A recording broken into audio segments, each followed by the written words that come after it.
Bapak Ibu dan jemaat yang dikasih Tuhan, pagi ini Jumat tanggal 4 November 2022, saya Pendeta Pasaribu bersama Ibu akan menyampaikan renungan firman Tuhan dari Habakuk 2 ayat 3 dengan tema Orang benar hidup percaya, kebenaran Allah pasti terjadi. Saudara-saudara, sebelum kita masuk dalam renungan, mari kita berdoa.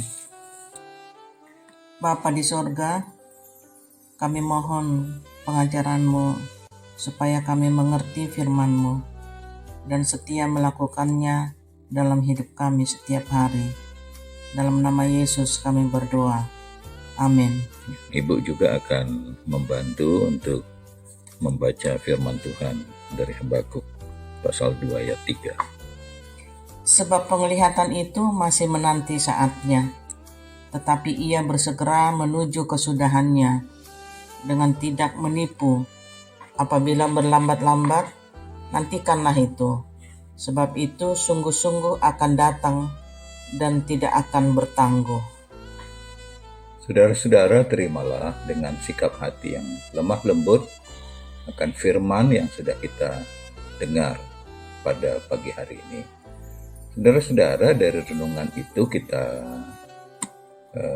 mendapati pertanyaan bagaimana hidup berkenan di hadapan Allah, dan yang kedua bagaimana hidup percaya Allah yang adil pasti menghukum orang jahat.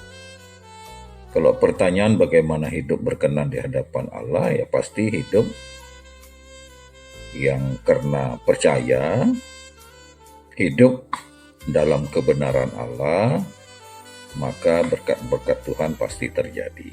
Bagaimana hidup percaya Allah yang adil pasti menghukum orang jahat, hukuman pasti akan datang, sungguh-sungguh dan tidak akan bertangguh. Saudara-saudara yang dikasih Tuhan, nubuat itu pasti dan tidak pernah menipu. Karena itu sebagai anak Tuhan yang hidup dalam ajaran firman-Nya, kita dituntut hidup yang penuh ketaatan, hidup yang dituntun Tuhan, hidup yang setia pada keadilan dan kasih Allah, maka janji-janji Tuhan akan nyata bagi kita semua. Mengapa, saudara-saudara? Karena kita tahu Allah pasti menegakkan keadilan pada waktunya. Allah selalu memiliki rencana indah bagi umat yang meresponi kejahatan dengan pengampunan dan memberikan teladan hidup benar.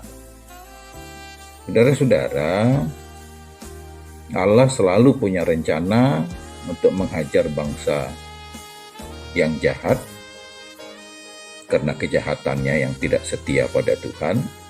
Walaupun satu sisi kadang orang mengatakan ya kejahatan harus dilakukan pembasmian dan tidak boleh dibiarkan. Tapi di sisi yang lain firman Tuhan katakan pembalasan adalah hakku. Allah jelas membenci kejahatan. Karena itu saudara-saudara, mari kita doakan supaya orang yang melakukan jahat bisa berubah dan mereka bertobat.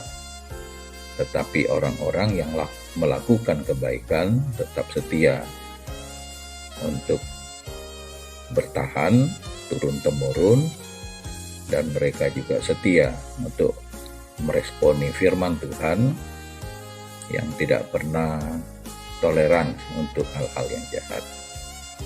Mari kita lakukan firman ini dalam kehidupan kita sehari-hari. Kita doakan untuk orang-orang lain yang hidup masih dalam kejahatan supaya mereka berubah. Karena kita tahu karakter Tuhan adalah karakter kebaikan dan menjauhkan segala bentuk yang buruk. Saudara-saudara, bagikanlah firman ini kepada orang lain, pada teman sekerjamu, pada tetangga, sama anggota jemaat, supaya mereka hidup dalam kebenaran, menjauhi kejahatan karena Tuhan. tidak pernah toleran pada yang jahat, dan Tuhan memiliki rencana untuk orang-orang yang melakukan kebaikan. Tuhan memberkati kita. Amin. Mari kita berdoa. Makasih Tuhan untuk firman-Mu. Ajari kami untuk betul-betul setia dan taat melakukan kebenaran Tuhan sebagai tanda identitas kami sebagai anak-anak Tuhan. Ini doa kami dalam nama Yesus. Kami berdoa mengucap syukur. Amin.